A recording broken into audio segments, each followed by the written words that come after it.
देश प्रजासत्ताक दिन साजरा करत असताना देशात हिरवं करण्याचा प्रयत्न स्वप्न बघितले जात आहेत. इम्तियाज जलील वारंवार देशविघातक वक्तव्य करतायत. देशद्रोहाचा गुन्हा दाखल केला पाहिजे, काय वाटतं? बघा, एक लक्षात घ्या, हेच तर मी सांगितलं ना, आपल्या शेजारच्या राष्ट्राकडे पाहिल्यानंतर पाकिस्तान असो, बांगलादेश असो, ह्या राष्ट्रांमध्ये ह्या आपल्या डॉक्टर बाबासाहेब आंबेडकरांचे संविधान नसल्यामुळे त्या राष्ट्रांची जी काय अवस्था झालेली आहे, तिकडच्या नागरिकांची जी दुरावस्था झालेली आहे, म्हणून आपला भारत देश अजून ताकदीचा आहे आणि मजबूत आहे.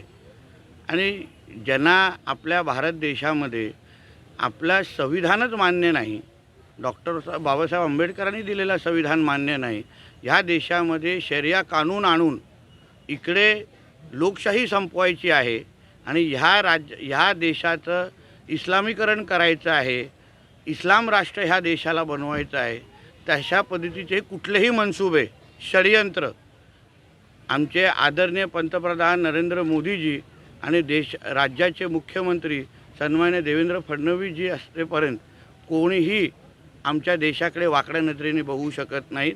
आमचा इतिहास तुम्ही बघा, शिवाजी महाराजांपासून संभाजी महाराजांपर्यंत सगळ्या जणांनी ज्या इस्लामिक आक्रमणकारांनी आमच्या महाराष्ट्राकडे, आमच्या देशाकडे वाकड्या नजरेने पाहिलेलं आहे, त्यांना ह्याच महाराष्ट्राच्या भूमीमध्ये आम्ही गाडून दाखवलेलं आहे.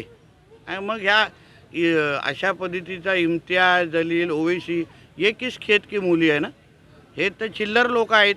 आणि म्हणून त्यांना हिरवं करण्यापेक्षा मी त्यांना सांगेन, तुम्ही परत एकदा मूळ भगव्यामध्ये या, तुमचं आम्ही धर्मांतर करू आणि जे आपलं मूळ धर्म आहे, हिंदू धर्म, त्याच्यात तो लवकरात लवकर स्वीकारलं तर अशा पद्धतीने हिरव्या सापांसारखं तडफडायला लागणार नाही.